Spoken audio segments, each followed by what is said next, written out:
and 90.1 WECS Willimantic.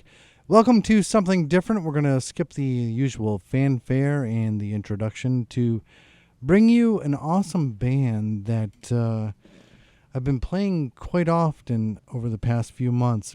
Little Hurricane is a rock / dirty blues band based out of San Diego. Formed in 2010, the band consists of frontman Tone and drummer Celeste, CC. Their influences include Van Morrison, Dead Weather, Gorillaz, James Taylor, Paul Simon, and the Beatles. Quite an eclectic mix. In 2009, Chicago-born Spina, CC, got back on drums after 8 years away from a set and put an advertisement in the website Craigslist looking for like-minded musicians. Guitarist Tone, a former studio engineer, caught her attention when he mentioned his jazz band days in high school. Little Hurricane began when the two met via Craigslist and have been creating dirty blues ever since. Little Hurricane's bluesy soul stems from Santa Cruz, where Tone was educated by his musical surroundings, and Chicago, where CC first created her breaking beats. By coincidence, both members lived on the 30th Street in North Park, San Diego. They found a common interest in unique and vintage equipment and a love of grimy, down and dirty blues. Little Hurricane released their debut album, Homewrecker, in 2011, exactly 3 years ago. Last year, they opened up for the John Butler Trio, who are an Australian roots and jam band led by guitarist and vocalist John Butler.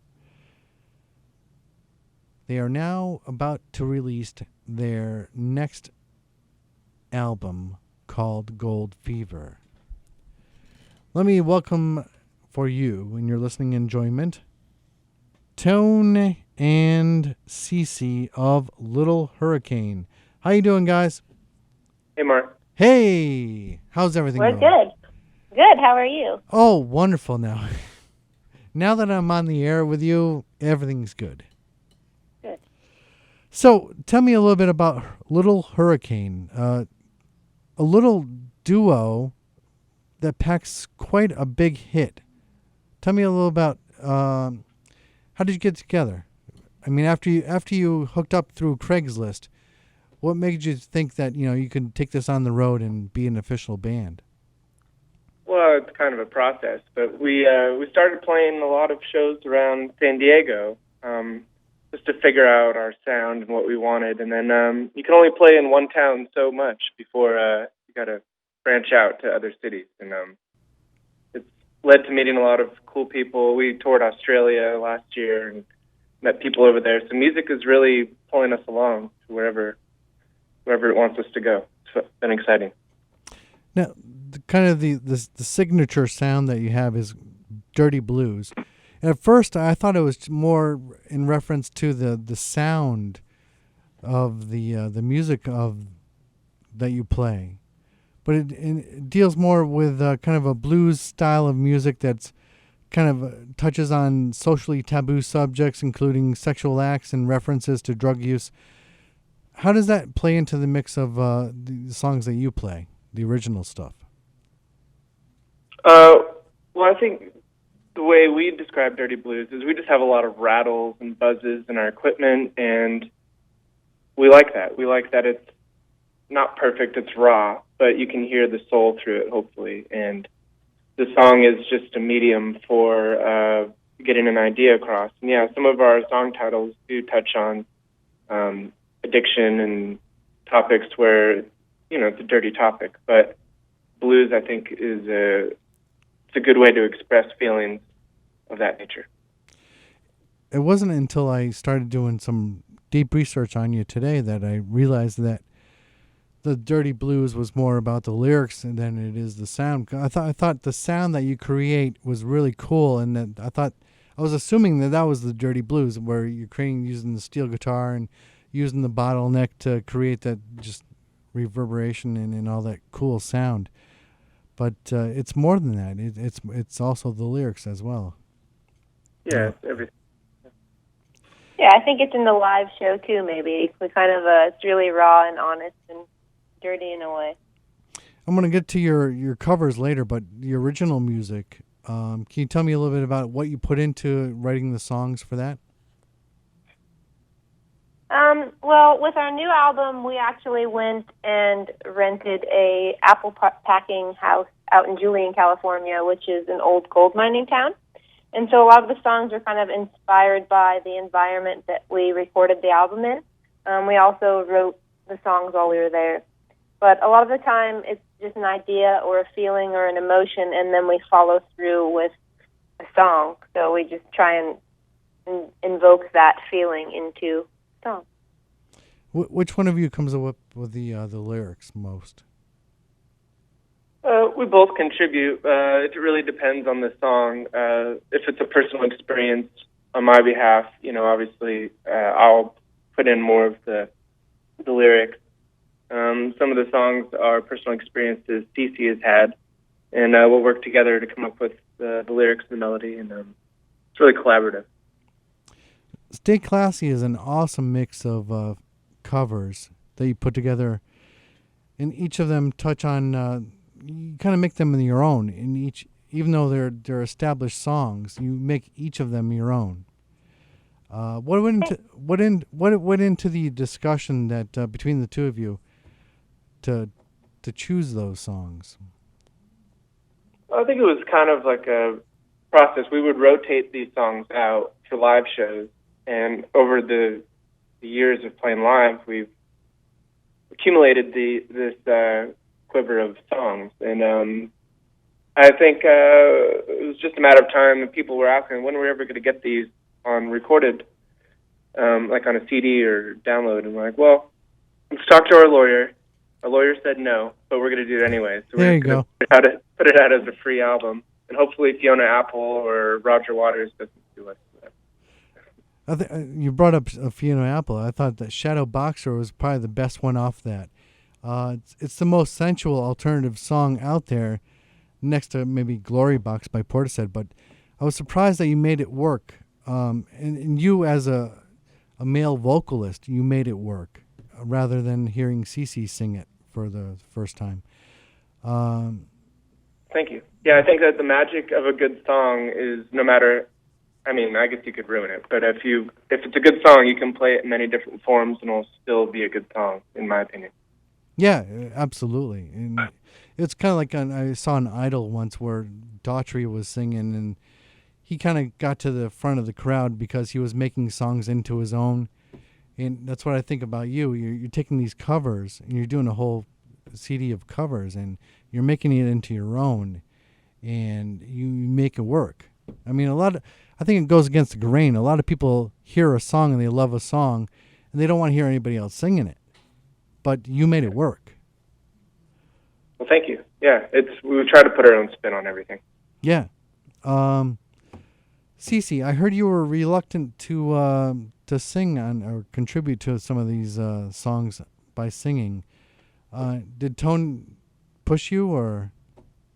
He's definitely pushed me as we've gone. It's just I'm not a singer by nature, and then I'm definitely more of a drummer than a singer. And then when you add to the fact that I'm playing the drums, it sometimes makes it very difficult to hear what's going on when I'm singing. But it's something that I'm definitely working on, and we're trying to add more to as we grow and develop as a band. But I just definitely don't want to. I don't think anyone would want to hear me sing Shadow Boxer by Fiona Apple at this point. So I think people are going to want to expect to hear your voice because you have a very sensual voice and you have a great voice.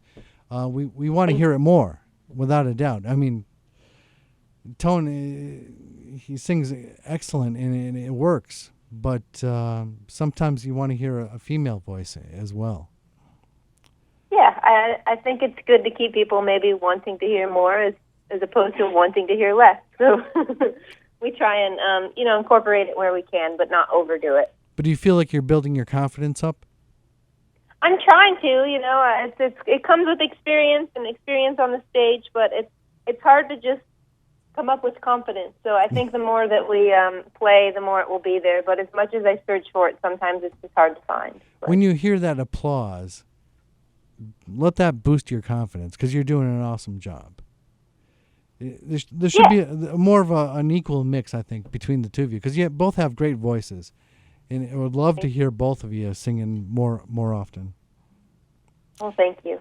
We're working towards that, I think. Cool. Is it Tone, or am I pronouncing it right? Yeah, Tone, one syllable, short for Tony. Okay.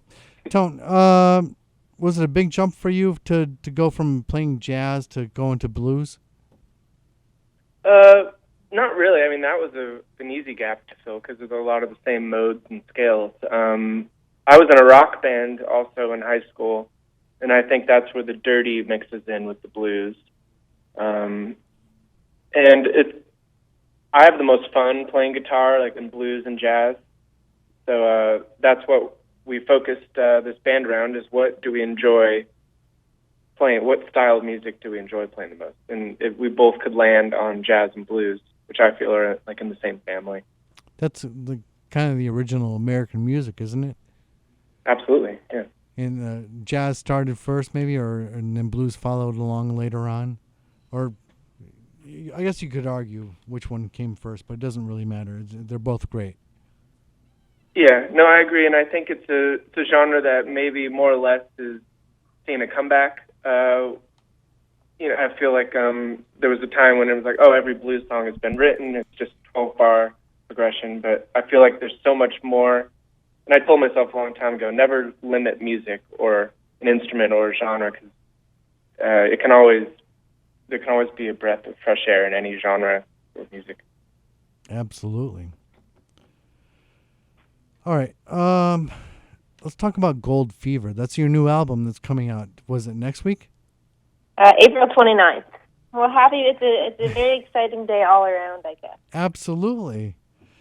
And you've been putting that together and waiting patiently to get that out there. I hope it does very well. What can we expect from Gold Fever? Well, there's a few acoustic tracks on there. There's some new instrumentations that we've brought to our format. We have a horn section on one of the songs, kind of like a Motown vibe. We recorded some strings for a couple of the songs, actually. Nice. I really feel the songs are, we wrote them over the past 2 or 3 years, so they kind of span a lot of how we've been developing as a band since home record.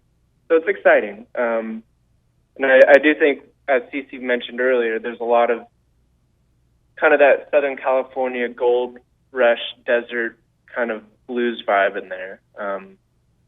So, I mean, we'll see. I mean, it's hard for us to talk about the songs because we have a completely different perspective on them than anyone else will because we've heard them hundreds of times. So have we, because I've been playing them for the past couple of months. Okay. Awesome music that you guys create, and we really appreciate it.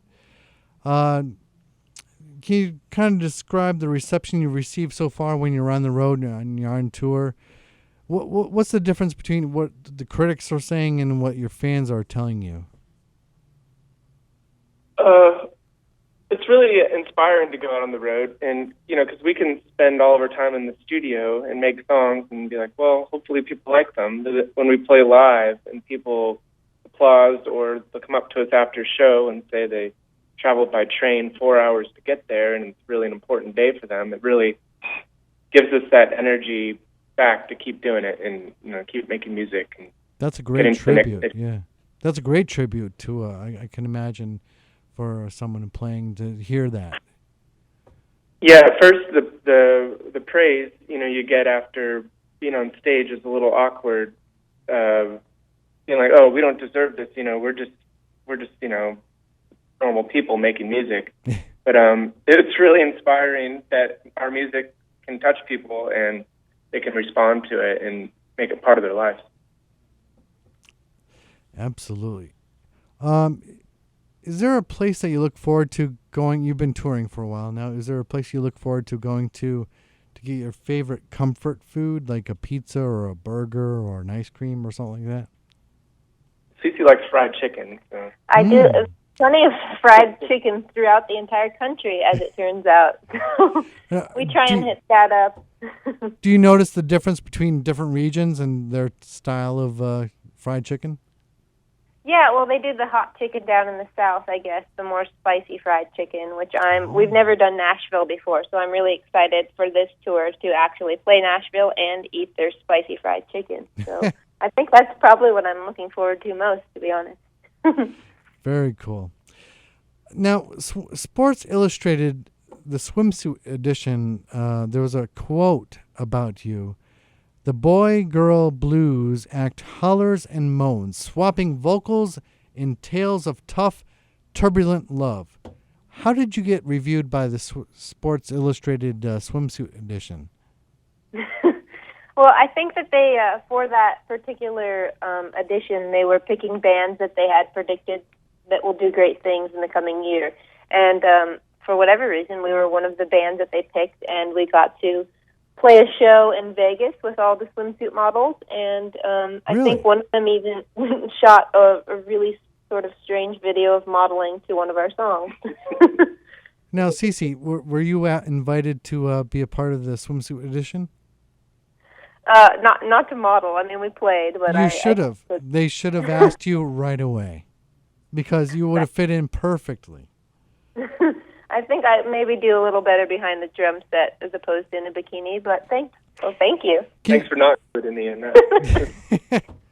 Cece, about the ink. Let me hear about the ink. What's on your arm? What do you have for a sleeve? The tattoo on my arm is the Sacred Heart of Mary, surrounded by roses and petunias, and it's for my niece who passed away quite some time ago. And then on the inside of my arm, I have a skeleton that's sweeping, because I just thought it would be pretty funny as my skin ages that she could, sweep my grandkids, if that makes any sense. Oh. I don't know what it is, but I've been following, these web pages about ink lately, and hearing a lot of great stories about what goes into people's decisions to get, a tattoo or something, and it's really cool to hear every single story. So I'm glad you just shared that with me. That was really cool. Thanks. Tone, do you have any ink on you? No, I tend to spend my expendable income on music equipment and guitars. And it sounds great. We all appreciate it, without a doubt. Thanks. So you're going to be coming to Boston on May 16th at Brighton, and also in New York City at the Mercury Lounge on the 17th, the day after. We're right dead smack in between New York and Boston. So we look forward to seeing you at either one of those shows. You got a great album coming out, Gold Fever. I heard Wolf in Sheep's Clothing, or Clothes. Can you tell me a little bit about what that song's about? Well, the song's Sheep in Wolf's Clothes. Yeah, it's kind of a reverse on the subject. I don't know, it's about people you meet who could be, you can't judge a book by its cover. And sometimes that could be in a relationship or whatever. I mean, I feel like that song is a little open-ended as far as what people want to conclude with the lyrics. I personally liked the feeling I got with certain words together, and it makes sense to me, but I feel like it could make sense to other people in a different manner. Very cool. Now, in the past, you put out a song called Haunted Heart, and you have a cool video that goes along with it. We've watched it before on the show. We do something called Something Silly, and we watch it together, and we provide commentary over the video. Can you kind of summarize what the video was about? Did it match the song, do you think? Yeah, I feel like it's a pretty dirty, grimy video, and the song is dirty and grimy. I don't know. I wish I could have heard your... Well, I think maybe the song itself was written to be a little bit more sweet, but the video is a little bit more deadly. Or am I wrong? It's like a murder Very mystery, deadly, but it's yes. more mystery than murder. I was shocked to see how murderous it was. It was a cool yeah, there was a lot video. of fun. You know, my friend had brought over some buckets of blood, and we just had to make the most use of it, I guess. Yeah, I love the pool scene the best. That was the best, without a doubt. All right, CC and Tone, appreciate you calling up. Well, maybe when you get back to the area in a month or so, when you're in New York and Boston, we can talk again and do maybe kind of do a something silly video when you have your new videos out. Gold Fever comes out. Awesome. Absolutely. Excellent. Thanks for talking with us. Stay on the line for me. Okay. All righty. Little Hurricane. We've been playing them quite often lately, and I'm going to play them for you right now. Hey, I'm Tone. And I'm Cece. We're Little Hurricane. And you're listening to Something Different with Mark E. Ramone on WECS.